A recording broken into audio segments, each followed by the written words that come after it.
Hey guys, welcome back to another episode of The Sweet House. Today I am sitting down with my extended family. They are Grammy nominated Tanya and Michael Trotter of War and Treaty. And I am so grateful to have my extended family here for Thanksgiving. Not actually Thanksgiving. Every day is Thanksgiving. Every day is Thanksgiving. You know what? You always give the best wisdom on social media, and I save all of your posts because I'm always just like, I mean, you're a singer, but you really should be a preacher. Oh my goodness, look at that. Boy. Can I get an amen? Can I get an amen? But really, I mean, you guys transcend in person and on social media and in audiences. And y'all, they really do make you want to say amen. I mean, and even watching y'all on TV, I'm like, Rain and I are standing up like, can I get an amen? So, and y'all actually can be a part of our family because the whole family can sing. So what I should tell you guys is my sister, Valerie June,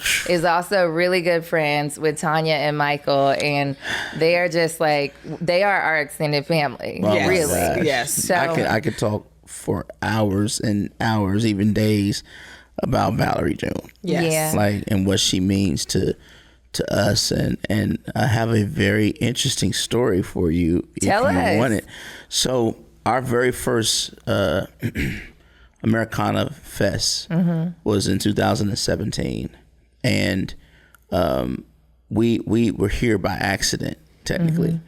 And we thought we were going to be performing with Buddy Miller, but Buddy Miller got sick. And so Tanya and I literally came to Nashville with $8. wow. Like, we were not together. And we were like, oh gosh, like, how are we gonna get home for not performing? So the management team, worked that out to where they're like, well, since you're here, come to Americana Honors and we'll work it out from there. And this was our first time being in the Ryman. It was our first time being at Americana, anything. And the first person we encounter in the hallway was Valerie June. And I'll let Tanya tell you how the encounter went, but I will tell you what she said as we were getting ready to depart to get into the show. She said, I just love y'all's energy, y'all's vibe. She said, I don't even know your name. I don't even know who you are. She was like, but you do music. She said, I'm going to take you on tour with me. And without hearing us or anything, like, she, and people in the industry talk a lot. And that week they were like, well, there's an offer from Valerie June to do several cities with her. And she wants y'all to open. We had no album out. We had nothing. Yeah. Well, that's beautiful. That's your sister. She's amazing. And I want to just start by saying thank you. Thank you for that incredible introduction. Thank you for having us. Thank you for just welcoming us and just being a part of our journey as well. From the sidelines, watching what we're doing. And Valerie she's Queen Godmother. Yeah. She is the goddess of them all. Yeah. And how we met was, as Michael said, at the Ryman, and I had on this, because I like vintage stuff, so I had on a vintage dress, and she had on a vintage dress, and she was like, oh my God, I like your dress. She was like, that dress is beautiful. I said, your dress is beautiful. Wait, you got to do it in her accent. Yeah, she was like, I can't. I love your dress. It's too perfect how her accent. The dress is awesome. Your dress Michael's is so got it.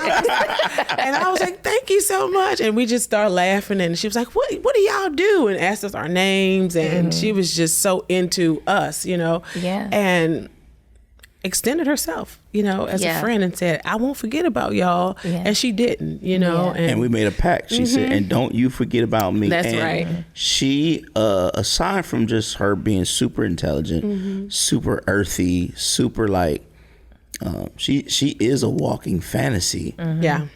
Valerie she's stunning.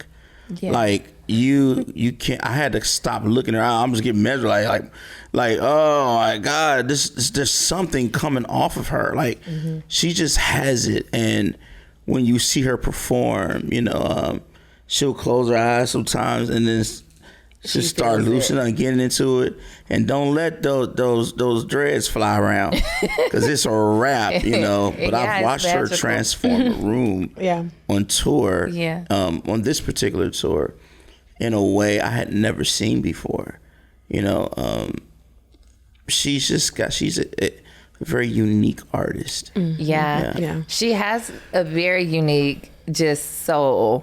And so it comes out in her performances. But I don't know if you guys know, but our dad was in the music industry too. And he was a small business that was promoting big artists like Prince and Casey and JoJo. Oh, wow. And I think it's something that we come here with. Like before we started this podcast, y'all, we were having a conversation about teenagers and their awareness. And some things I feel like we all just come here with it. You either got it or you don't. That's true. And the cool thing that I love about Valerie and you all is artists, and one of the reasons why I wanted to have you guys here is because you also exude this presence that you can't just have. You can singing and all of that is a talent, but you have a presence that just speaks to audiences. Like you heal souls whenever you get on that stage. And you heal souls who don't look like us, who don't have our shared experiences and all of that. And to me, that's even bigger than I think y'all know.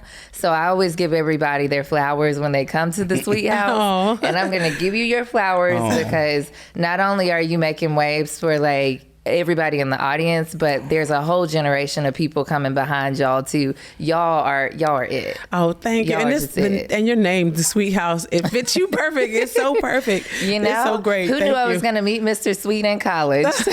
I love that. It works out. But speaking of family, I want to talk about Family Feud because, and perfect that you started out with that story about Valerie taking you guys on tour because you didn't forget her. And when Steve Harvey came calling you all for a Family Feud, you took Valerie, you took Dom, you took Breland, you took family, you took other artists who you have become very close with. So I have to hear about the experience. What was your fondest memory from it? And how was Steve Harvey? Well, I have to take the lead on this because Family Feud is my thing. From me and my mother used to watch. We didn't miss an episode. And then when Steve Harvey took over, it was super cool because this was one of the ways me and my mother-in-law connected. We would every time I come over there, let's watch Steve, and she loved Steve Harvey. I do too. And fellow Clevelander, shout out to Steve. But when the opportunity was presented, I was thinking about impact, statements like history, and really in the country music Americana community, I definitely wanted. I didn't want really fake representation. 100. I wanted it to be real, and every single individual that was chosen because of a real connection. Reese Palmer, she was the first artist we ever spoke to in the space. And this was in 2014, 2013 maybe. She was the first one to say, y'all can do this. Y'all got something that we ain't seen before. You can do it. And she would bring us to her house. And this was when she was technically in hiding, just kind of afraid of the industry still from what she went through. So we stayed friends like that. And then the second person we encountered was your sister Valerie. And you already heard the story there. And Dom Flemons is the third because of Carolina Chocolate Drops and their influence. They actually influenced our very first song that we ever put on radio, which is called Hi Ho. And then Breland is the first artist from Nashville to reach out to us and ask to write. We're like, oh, we love to write. And everybody does that. Breland is a super weirdo because Breland was like, you want to write? He was like, yeah. I'm on my way. It's great. I'm on my way to your house. You know what? It's the millennials. That's it. We're ready. I love it. He goes like this. And you're like, are you coming now for real? Like, Tanya's like, oh my God, I cleaned up all the things. I'm like, oh boy. And, but they're a real connection. And then to introduce them to one another, was really cool as well. And, so to call them all and for all of them to go, are you serious? I know Valerie was like, wait, what? You know? Yeah, she called me and she was so excited. And she was like, I'm flying out to LA to go film Family Feud. She was like, what are you doing? I was like, oh man, I can't go. But I really wanted to go. And I don't know if you guys know, but Vania is my best friend. So I knew that. I actually introduced Vania to Dom at one of Valerie's shows. Vania told me that. Yeah. So look, I am making connections and keeping it all in the family too. So, which is cool because we're all doing different things. Yeah. Like Vania and I met when we were interns for the Congressional Black Caucus Foundation. Oh. So it's like you don't know who you're going to meet and you don't know who's going to be ready and willing to hop in to help you elevate your career. So That's right. it is like very much so important for us to stay connected. Yeah. And we were ready. Yes. We were ready. Yeah. They didn't score. We kicked their butts. You know what? And they're the legends. They are. And they were so sweet and gracious. And I don't know how Valerie and Steve coordinated their outfits. I know. They were just, that was so weird and wild. She was like, so we got the same suit on. Because Valerie's been here before. She has. This is like her ninth life. She's really like a cat. Yeah. She keeps I'm coming with back. her. I know I'm on my fifth life. I know it. I'm like, how do I know that? You know it. Speaking of your fifth life, you were in R&B way before this. And I was like last year old when I realized that was you on Sister Act 2. Yes. I was like, wait a minute, that's Tanya? So, because that's my favorite movie. Like, Really? Yes, that is my favorite movie. That's I awesome. will sit there in that one scene. I will sit there and watch that one scene over and over again. And my cousins and I, our whole family, used to watch that movie and memorize all the words and all of the. We used to perform the singing parts for our family for Thanksgiving and Christmas. That is wild. So you've been serving out here. But that scene, you have to tell me the backstory of that scene because it was just so pure. Like, again, you spoke through a screen. Like, I was like, his eyes on the sparrow. You can make me sing. I'm going to sing to you off camera. I don't sing to the people on the podcast. I can't sing. Yeah, I know you can. It was just pure. You said the word. It was a pure time for me and for the cast and for Whoopi. And I'll just go further and come back. We just did the reunion. I saw it. You know I watched it. And we cried and hugged and Whoopi cried. And that says something. You know, there was some magic made on that set that we didn't even know we were making because we were just so pure. We would have, we stayed at this place called the Oakwoods. Everybody had their own place. We had some people had parents with them because we were all minors, sleeping bags on the floor, eating popcorn at night. That was our family, you know, for 6 to 7 months of making this film. So we loved each other, you know, and we still do. You can still feel that love. And I remember auditioning in New York for, I didn't know what I was auditioning for at the time because the script was completely different. But it was a movie. It was going to be about some kids. And I had gone to a Catholic school growing up until I was like in the fourth grade. And so I was familiar with urban Catholic school. It was like my story in a lot of ways. And so when I went to audition, I was familiar with that, you know, what was happening in the script per se. But I couldn't act. Oh, you did a great job. Well, they ended up sending me to an acting coach. It boiled down to myself and Lauren Hill, and we became really good friends. So they flew us out there, and we had 3 weeks to get it together. They were like, in 3 weeks, we want to see if you could act, and in 3 weeks, we want to see if you can sing and pull this role off, because she wasn't technically looking at herself as a singer. You know, it was more rapping for her. And so we bonded and became like best friends out there. And Whoopi came in one day and she was like, I don't want people not to be able to see you in the film. And she pulled me to the side. She was like, so what we're going to do is we're going to go over to my house with Bill Duke, myself, Alita Chappelle, and I think there was one more writer, and we're going to write you into this movie. Wow. So we're all sitting in her living room, and she's like, Bill says to me, do you know any gospel songs? I said, don't. He was like, Out on the Sparrow. And Lauren didn't know it. She was like, I don't know any gospel songs at all. Like, I don't understand. So I ended up teaching her his Out on the Sparrow along with Mervyn Warren.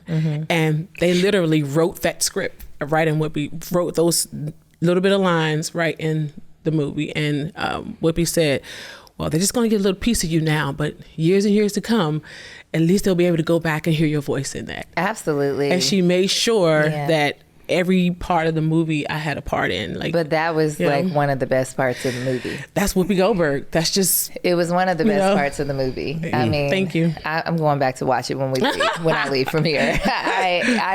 It was so good. Thank you. I need you to sing it for me. You sing. It's a duet, so we got my duet partner, Michael. Are you gonna sing? Can we get like a 2-second snippet? Oh God, that's terrible. You gonna do it? Sure. Which part? I don't know. I sing. I sing because. Are you gonna? Oh, there you go. You gonna do it? Okay. Happy. Okay, you go ahead. I'll join. We're gonna do I this sing together. Because I'm free. His eye is on the sparrow. It was too low. I'm gonna cry. It's too low. No, it's And so I good. know he watches me. Okay, my dreams just came true.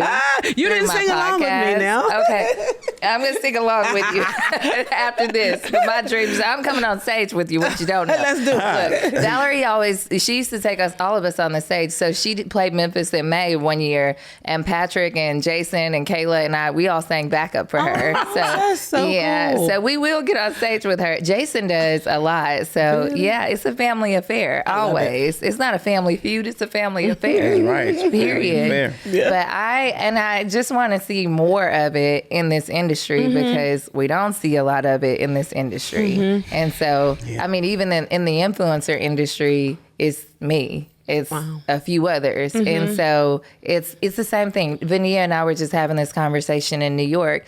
And I was like, yeah, I'm oftentimes the only one in the room. And I'm the one that's showing up. And I'm the one who's showcasing what we're capable of doing. Do you all ever feel like that when you're in the country music space too? Oh, yeah. Yeah. I think I would say within the last year is when I really started paying attention to it. Because I think we've just been not grinding so hard. Our heads have been Focus on down the in music. purpose so much that for me personally, I never paid attention to that kind of thing, you know. But I think a big part of it is being cautious, conscious of what you're doing. Yeah, cautious. And that too. But being aware of why you're in the room and why your moment is here, because it's so easy for people to look around the room and say, well, there's no one here that looks like me, so I'm just going to stop. Well, if you stop, if you don't show up, then you put us back 10 years because now another person has to come and do the groundwork. same thing. And if and it's not always easy for the person that's in the front. You know, the person that is the word they use, trailblazing. It's not going to be easy for you, but at the same time, that's why you look back or you look in your circle and you say, okay, there's a Valerie, there's a Dom, there's a, Reese Palmer, there's a Breland, and y'all come on, there's a Jazz. Let's all come into it together, and no one loses. I think a lot of time people look at it like, well, I just want it to be me in the room, and you lose with that mentality. Well, that's what happened. I think that there's two stories to be told in this question that you're asking because I've thought about this a lot and how we frame the future of the war and treaty is all based on what we believe right now, right? And that is how we got here as a people. The story that we don't tell is the origins of a thing, country music. Like, your sister Valerie is playing an instrument that birthed country music, the banjo, right? But we weren't taught that in schools, So there's a nasty taste in our mouths when it comes to country music because we automatically associate the genre of racism, and we want no parts of that. We want no parts of it. We let it go. And that's what we're not talking about. We're not talking about how it got to that point because we let it go because the value was stolen and taken away. So our people, what we've had to do is we've had to find ways to make livings, right? So it's the same thing that's happening with R&B. Yeah. People are walking away from these things. I mean, the same thing happened to soul. I saw one of our greatest legends of all time, Miss Stephanie Mills, say, "Oh, it's not dead. R&B's not dead. Soul's not dead. They, in quotations, just don't want it to come from us." And I think that's a dangerous mindset. I think that what we have to do is we have to understand that we belong everywhere.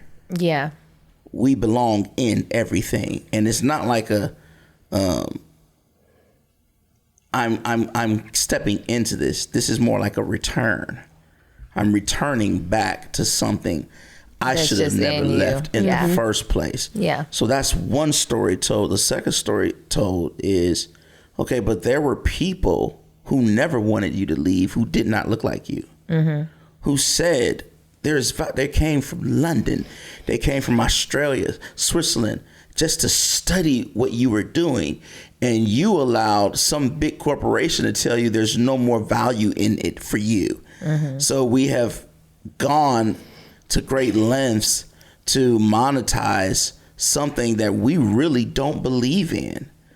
Like we have a real problem, especially when it comes to music and representation. Because here it is, very few of us represent us in the country music space, but a lot of us represent us in the urban space, and it ain't the good parts of us. And some people say, well, that's just expression. It's not expression when the money is only in certain parts of the expression.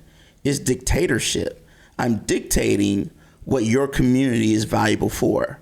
And how they're going to be portrayed. And how they're going to be portrayed, projected to the rest of the world. It has an idea of what those people are supposed to look like. Absolutely. And we come in many shades, many talents. And we do. Yes. And you know, there's a reason why, not to throw shade to, I'm going to make up a rap name. There's a reason why Jelly with No Belly is 10 times more accessible than the Warren Treaty or Valerie June. There's a big reason why. Yeah. And when they're done with the Jelly with No Belly, then what? Because the only way that she can survive is to start a rap beef, i.e. Lil' Kim versus Nicki Minaj. When they're done with you, they're like, okay, now let's monetize what we've created, and this is how. And call it pop culture. Call it pop culture. Did you see the Grammys? Yes, I did. See, my sister won Album of the Year. Yes. Which we were, yes, let's get into it. Okay. Let's get into it. My sister won Album of the Year for a record that she herself said was not country. Now, your sister, Valerie June, it don't get no more country than that. Yeah. I'm sorry. Like, Valerie June, Charlie Crockett. Like, when I first heard Valerie's music, I was like, it woke something up in me that I was like, I need to study and go back, because I'm like, I ain't never seen, the closest thing I got to was Sweet Honey in a Rock.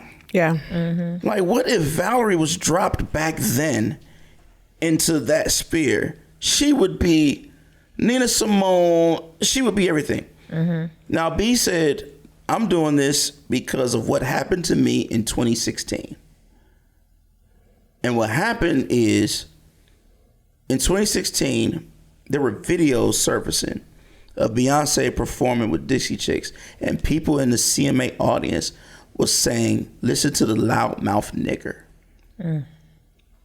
Now that's 2016. And it wasn't just one. There were several people talking about the niggers and the gays didn't aligned. And they're trying to take over our beloved country music. Because Beyonce was on stage with who? An ousted Dixie Chicks. She wasn't up there with Tim McGraw. She wasn't up there with Faith. She wasn't up there with Garth or Trisha or the pride at the moment of the country music business. She was up there with an ousted band who came out and said, we're lesbians. So the niggers and gays then hooked up to try to take over, and they ran both entities out of town. Got them out of there. Beyonce literally had never been treated like that. And I never forget watching her performance, and people thought she was so emotionally connected to Daddy's Little Girls. No, she wasn't. Beyonce was terrified. And her eyes, she was fighting back tears because she could hear the boos that they weren't. Because see, what people don't understand is if you're not getting enough traction in a live show, they'll take another part of the live segment where it's just high and they applause, don't see that part. Yeah. and they'll slide it into there, and so it'll make it look like, but there's Absolutely. boos and everything. So Beyonce says, I'll be back. And now in our day, 2022, 2023, 24, 25, country music is now bigger than ever. It is literally making a push to become the number one thing globally. Cardi B warned about this in 2022. She didn't understand. She's like, what the heck? In the pandemic, she's like, how did country music get so big? You know, she didn't I get think it. Dolly Parton knew. I interviewed Dolly last November. I think she knew. She was way ahead of time. Everybody, listen, if you pay attention enough, you know, I knew. But I knew one thing. If you're going to have a global presence, there's just a few artists who, if they co-sign on you, you're in. You're good. As big as Charlie Puth was, Taylor Swift said his name one time in a song, and he went 10 times bigger. Yeah. You know, But shout out to Taylor. Yeah. Yeah. Yeah. She's definitely one of those. She's for the sisterhood. Yeah. Yes. And the brotherhood. yeah, she's down. But let me She's tell conscious. you what they She knows did. what she is. Yes. Yeah. Her light. Beyonce and her team looked at country music, and there's a guy named Morgan Wallen. Morgan Wallen was caught on tape. We all know the story. But what people don't know is his sales increased by 3,000 when that happened. He is now in. Before that, he was not in arenas. Morgan was playing clubs. This guy is doing residencies in stadiums. Just let that sink in. Now, Beyonce's seeing that. And she's like, if you want to go global, you're going to have to go through me. So here's her moves. Come to the CMAs. You know, we've changed. Come. She's like, no, I can't. I'm in Japan doing the album release. Global. Or Dubai. I'm in Dubai. Yeah. Global. At the Atlantis. I can't. You know, stadiums aren't big enough. I'm following the only artist I know. But you know what? Tina Turner did the same. She sure did. Yeah. She was the first. From Nutbush, Tennessee. Tina Turner laid the blueprint. She did. Yes. And she still to Michael date has laid the blueprint. Yes. the We most gotta watch attended. that. Well, yeah, he did. She has the Michael- most attended show for Rio de Janeiro. Yeah. in Tanya, I Guinness Book studied of that. I like World that. Record. That is actually not true. Really? No. Actually, the thing is that people don't understand is when, and this is not widely publicized, when Tina was looking for the how, they literally studied the only artist that looked like us that was doing it and that could do it. There's not one entity in the world that was able to achieve what Michael actually had achieved. And so what he said to her was, switch your style. And if you remember, Michael was kind of like, doing a really soulful, still kind of thing. And then when he did Black or White, when he started flipping and going to a more rock and roll, like a real rocker sound, go back and look at the years for that. Then look at what Tina did. What was Tina's? Tina was doing Private Dancer, and it was great. But what was the one song she did? You're simply the best. Boom. Yeah. It Blew up. It blew all the way up. And that was the rest of her life. Yeah. So we only have a very few that we can look at. But now Beyonce is literally knocking on the door of that moment, but all of this was what I'm getting at is this. But what does that do for true country artists who look like us, who are actually trying to make those waves? Yeah. And also have been doing it, because that's what gets me about the Grammys. It's like you can get a nomination for Best New Artist and be at it for 40 years. Yeah. And we did that. Exactly. Yeah. Y'all have done that. Yeah. You're one of the groups who has been through that. And when I went to the Grammys with Dom, I think in 2019, I'm like, everybody's speech at the private ceremony, the smaller ceremony, everybody's speech is, well, we've been at this for 30 years and we've been at this for 20 years. And they're still considered best new. You're new to somebody. Yeah. And it's just, but we're always going to be new to somebody. This is a big old world out here. Yeah. But it's just very much so, it's so demeaning to you putting in that kind of work for that many years in some sense. Well, I think that what we have to realize, and what I've learned as an artist is, it is artistry, but it's very much so business and marketing. Yes. And if I was to encourage any artist, it would be you go to a Nike conference and learn how to market yourself. Absolutely. Because that's where it is. If you don't look at yourself as a brand in 2025 and you're looking at yourself as this great artist that has all these great ideas, you don't want to get into AI, you don't want to get into anything that's futuristic, then you're going to miss it. Because what's happening now, people are looking at you as a brand even more so than 20 years ago. Yeah. Because and you have to set yourself up so when people look at you, they're like, oh, they have a marketing team. They have their own PR. Literally, we pay for our own stuff, our own PR, our own team. We have our own management team, everything. And people do look at you as valuable. You can no longer go to a label like you did 20 years ago and fold your arms and just make a great record. Yeah, and expect A&R to drive the business. And that's what Beyonce has done. Beyonce has Parkwood, I think that's what it's called. Parkwood and Beyonce meets with her team of 20 people every week, and they come up with ideas. So there's no mystery to why she's the artist of the year. This was planned last year when her husband got on stage. You know what I mean? Right. And it's marketing. And you just watch the seeds that have been dropped over the last 12 months. She's a marketing genius. Yeah, she Some is. people... Rihanna, but she's same got way. the capital to also fund it, and that's what I'm saying. And that's the thing. That's the hard part too. Is a lot of people. When I was speaking at Microsoft yesterday, we talked about relationship capital versus actual capital and how you need both. Got to leverage it. Yes, you have to leverage both. Yes. But I also started Valerie social media in like 2000 when I was in college in 2007. I coined the name The Valerie June across all of her social media, and I was like, we about to make this happen. Yes. And with Dom, I told him, I was like, you're going to be the next Beyonce. And Dom came out with Black Cowboy in what year was that? 2018? Yeah, he sure did. Way before she came out with Cowboy Carter. That's right. And so, but the world doesn't get to see the greatness of the smaller artists. So back to your point, it's almost it's beautiful to watch Beyonce be able to do all these incredible things. But then also you can't help but to think of smaller artists who kind of been pioneering, and also they've been going against riding the wild horses. Put it that way. What we've done is like what you said. What my wife talks about is so beautiful and it's so professional. But I think that the one thing that generations before us had, they weren't as smart. They weren't as articulate. They weren't as resourceful, business savvy. They didn't have a lot, but what they had was each other. Yeah. And it was like, I can show you better than I can tell you. So mama would take her neighbor by the hand and literally say, let's go here and see, let's do this. So and that goes to what you're talking about, that whole relational piece. Relationship capital. So the thing about it is, what we can't do is we have to learn how to look at it from a different scope or different lens, right? Yeah. And learn how to get the pot back. Yeah. Put back in the pot together. Like, there's an artist, you know, Tank of the Bangers.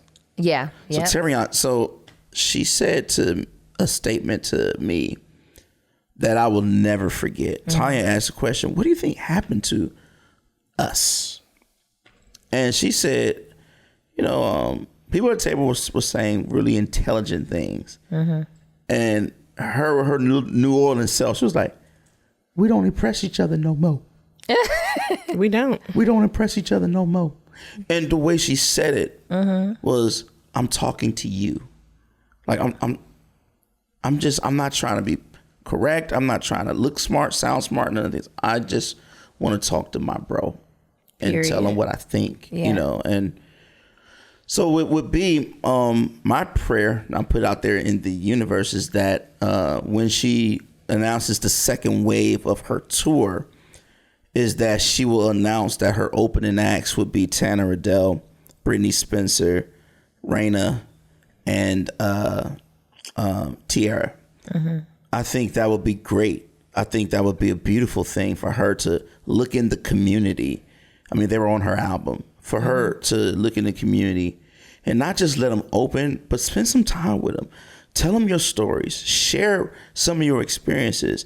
Do with them what we all know Michael did for you or Tina Turner did for you. We've become so hell-bent over saying, I got mine, you got to go get yours. We're so protective of our resources in our circle that we have forgotten how to help. And that becomes a problem. You can't move forward in anything, whether you got relational capital or nothing, if you don't know how to help somebody.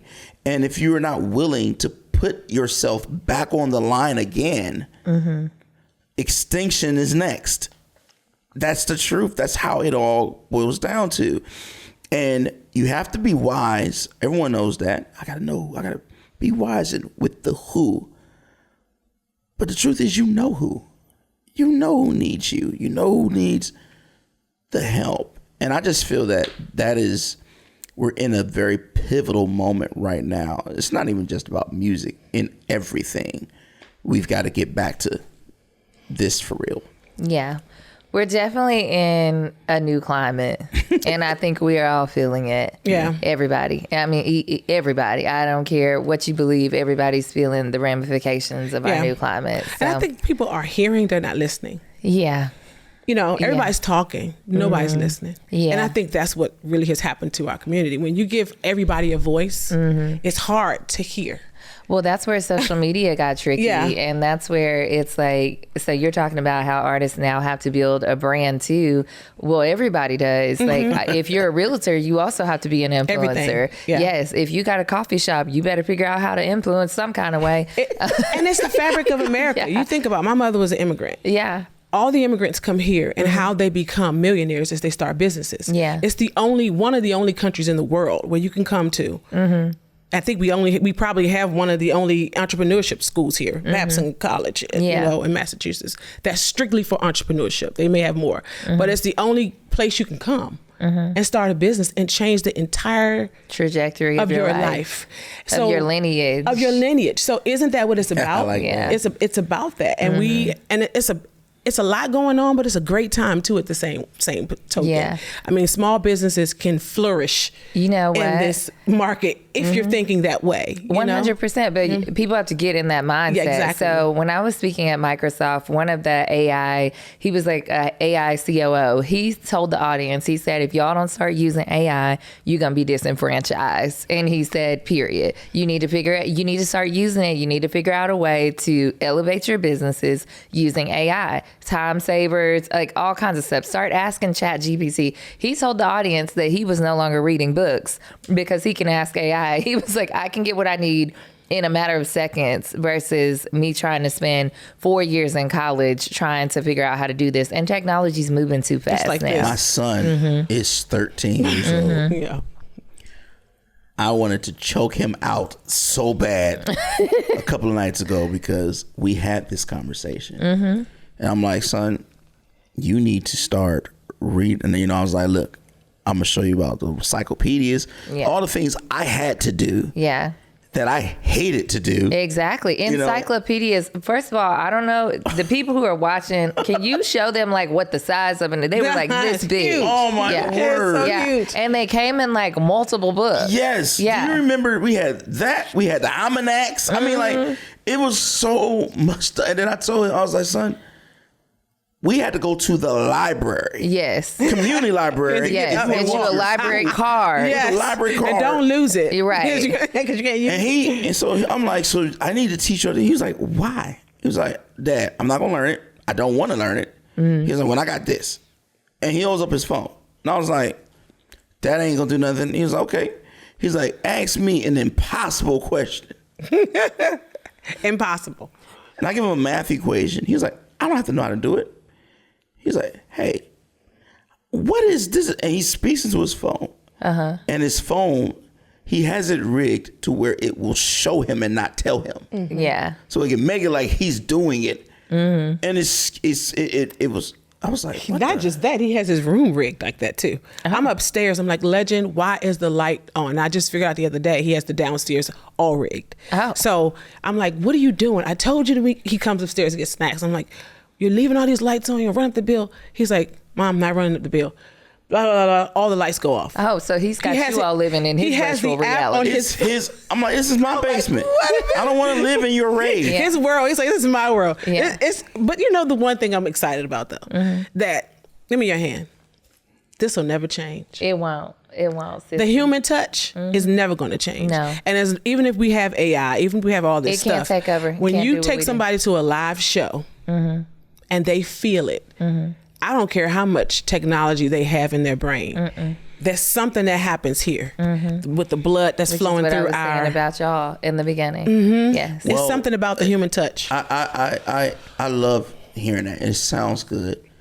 It can change. And it can change when you don't do it. And that's the problem I'm having. I've seen humanity get colder and colder by the year. And it takes a natural disaster or something drastic to happen to where we start seeing value with ourselves, each other, and across the tracks. And just to circle back to something you asked us earlier in regards to this segment right here, representation. We have to think about what we're trying to represent. Valerie June, Reese Palmer, Dierks Bentley, Chris Stapleton, Buddy Miller, Emmylou Harris, Keb Mo. This is not all one type of people. This is the human race that has influenced and birthed the War and Treaty.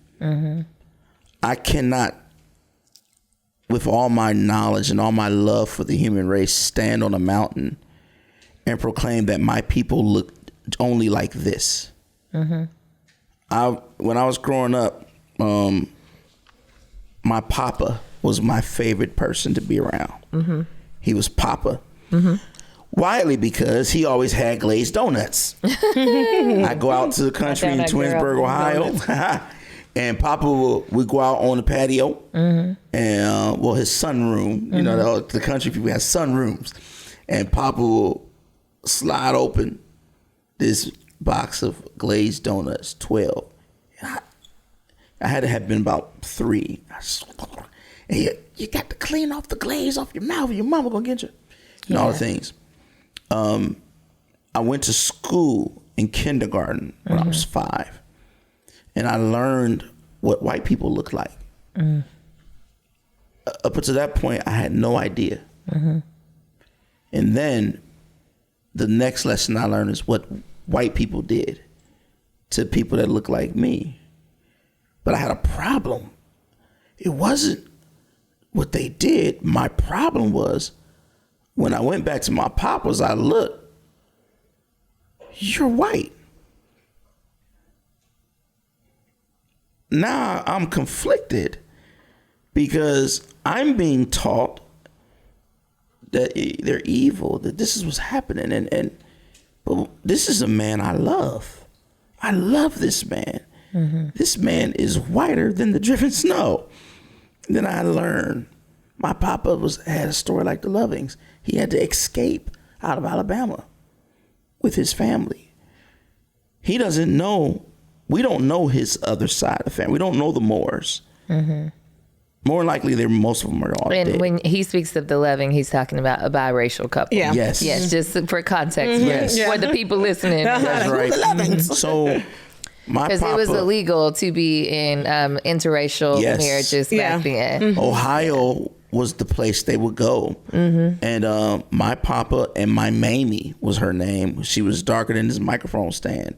She passed when my granny and them were younger. But nonetheless, it caused me to have to act ask my papa questions. And the stories he would tell me, some were so beautiful, Jazz. There were beautiful stories of community. Yeah. Community, love, and the love and respect he found in his community and in my great-grandmother's family, my granny and everybody. But then when Papa died, a piece of me just dropped. Yeah. And it taught me right then and there, your people are your people. Yeah. And what we have to do is we have to not be so caught up. John Lewis said this, don't get caught up in the black versus white fight. He told me and Tanya this, standing in a courtyard in Alabama. This is our last time seeing him. This would be the last time he'd actually walk. Like this man who had his brains trampled not that far from here. Yeah. At a Nashville sit-in counter sit-in. Woolworth and Fifth, y'all. Yeah. Come on. Right This downtown guy. Nashville. Now, if this guy can say to us in his final moments, we're all brothers and sisters.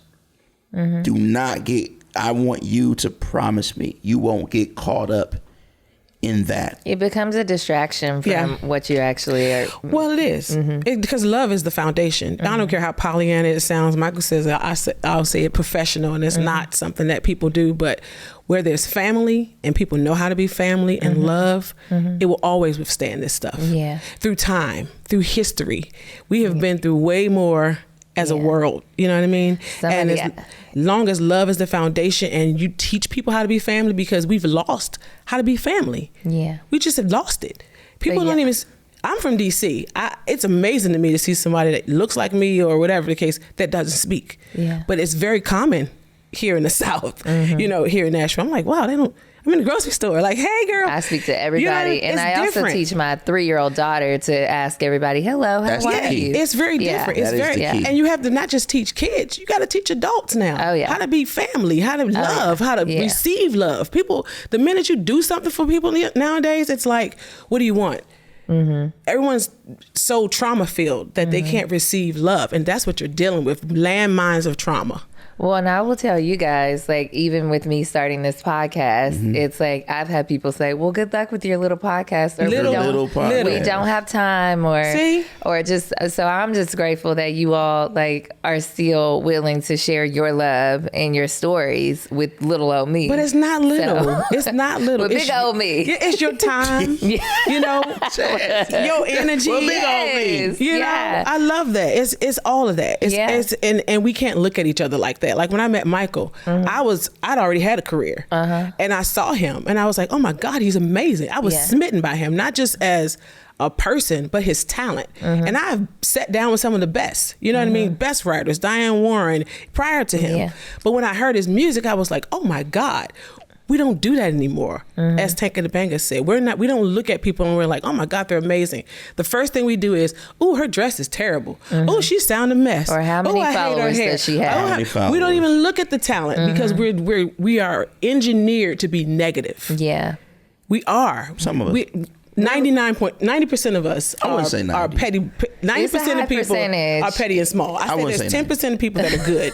That are 10% people that when they look at something, if you put them in a room, that 10% is going to say something positive. The other 90% is going to be like negative. This is where we become war and truth. Yeah, I don't believe that. Yeah, but this is what I love. Yeah, I know. I feel like I need to. How much time do we have? I'm like, they really need to be out of here at the very latest in probably like 6 minutes. Okay. Gina, are we on track or But okay? I gotta take pictures. Yeah, I want to talk about their album. We've been all. We done had a therapy session. I know. But you know what? It always happens that way. Like I have these questions and I give them to people and I'm like, y'all, hell, we gonna be off script. So. It was incredible. I think it was fun. Yeah, thank you. But I do want to talk about y'all's album. And are y'all excited? How are you feeling about this? Man, we drove yesterday from Nashville. I went and got a tattoo yesterday at What'd you get? So I got on my neck. It's a play on words, but it's Tanya's mic. Oh. Like the microphone, but it's spelled like my name. Tanya's mic. So Tanya's mic is on my neck. My dad said, boy, she branded you. I said, Dad, For life. Well, I branded life. my husband, so You got a tattoo? Not a tattoo, but just branded his entire name. His name is Sweet. I never That's looked right. at it like that. I am branded. That's I got right. branded 15 years ago. Look at that. Yeah. But we drove and we hadn't listened to the album like in a very long time. And so we just played it from top to bottom. And we were just like, what the heck? Like, we couldn't believe it. Like, Tanya says I almost crashed several times. I disagree. Almost. However, it was Texting awesome. King. I wasn't texting. I was the DJ because she was texting. The DJ. Not helping me. So I was trying to find the songs. But nonetheless, it was it's a special project. It means so much to us. It's a team project. Like everybody worked on this. I produced predominantly. I produced most of the album, but I had a wonderful co-producer in Tanya, a wonderful co-producer in Maxwell Elliott Fecto Brown the Ninth. Oh God. So nice. I've had some partners. Andrew Capra, Jesse Frazier produced a song. Jonathan Singleton. We've wrote with Miranda Lambert, the fabulous Miranda Lambert. Tanya and I, though, wrote the dominance of the album. Tanya designed the actual cover, and it's stunning. It's bold, but every song from top to bottom represents some sort of relationship with love and with each other and people and something like that. Yeah. And we're super excited. It's a Valentine's Day album. It is. I know. And we did all our own music videos. Yeah, Valerie did too. She just did one, and she called me the day before, and she was like, "What are you doing tomorrow?" I am somebody's mama. Okay, you gonna have to let me know a couple weeks in advance. Yeah. But when she filmed a video here in Nashville, and I was like 3 months pregnant, throwing up everywhere. I was like, "But I'll be in the video, half dead, but here." So that's a good title. Good title of a song. Half dead, but here. Yeah, y'all can write that one. I'm gonna sing back up. Half dead, I'm here. But super pumped up, really excited. We got we're gonna be doing some of the songs on the release day. Literally at the Grand Ole Opry, we have our own duo show called It Takes Two, where we invited a couple of duos to come out and sing, and we're hosting when is it. That one? It's on the Valentine's Day. Valentine's Day. Yeah. Same Can release. I come to that one? And we're having a release party. Oh yeah, That night at the Nashville Palace, so you can come do some land dancing with us. Stuff like that. Get on stage. Yeah. We're doing a Grammys in store. We're gonna sing some songs there on the 13th. We're doing a signing, a special edition signing of the vinyl, and I mean, like, there's a lot of life popping off. Everyone's excited. Our label is like amped up. Our CEO to our label, Cindy Mae, shout out. She sent us a picture of the blown up album cover sitting inside of the lobby of our record label, which is Universal Music Nashville, Universal Music Nashville Group, or Group Nashville, something. UMG, yeah, that Universal Music Group. Yeah, it's one of them. So she was like, "Game time!" Like, this is the CEO, and we were like, "Well, let's go." It just feels good to see excitement about it, and the industry is reacting to it as well. We've got some good things lined up and some good reviews. Yeah. So and a tour. We have a tour too. So And when does the tour start? the tour starts on March the 26th, I believe. Okay. Yeah, in Minneapolis. Okay. And it's magic. I said it yesterday to our CEO, magic and miracles. That's what I'm looking for, and this excitement, and just people and good energy. Yeah. I hope How you does like it it feel too. to do what you love? yeah, it feels great. Yeah. It's the biggest gift in the world. Yeah. I mean, you can change somebody's life in 2 minutes. But it's so interesting crazy. because I went to go speak to Microsoft employees and NASDAQ and LinkedIn. And I'm going as an influencer, even though I've worked in corporate America for over a decade, but I'm speaking to them about entrepreneurship. And so it's so interesting because afterwards, everyone's asking questions like, how do I do this? Or how do I get into influence? Or how do I market myself for my book or whatever? Because they're not just employees. They got other stuff going on too. Yeah. But then when I walked out of there, I was like, how cool is it that I get to go be an influencer and you guys get to be singers? Yeah. But it took a lot for us to get into where we are with our lives. So I just always wonder, like, how does that feel to just, this is your full-time job. You get to do the dream that a lot of people want to do. It's a gift. Gratefulness. So grateful. To be grateful. Yeah. I said a prayer this morning with Tanya, asking God to just keep us grateful for the moments, for the opportunities. Yeah. But it's a double whammy for me. Yeah. Because I'm like, I dreamed of this moment to be able to, I couldn't do anything else. I came in the world knowing exactly What you were what I was supposed supposed to be to doing. do. But the gift for me is how many people get to say they get to do it with the love of their life, with their wife, with the mother of their child, like with their best friend, their partner, their everything. And literally, Tanya is my +1 in every scenario.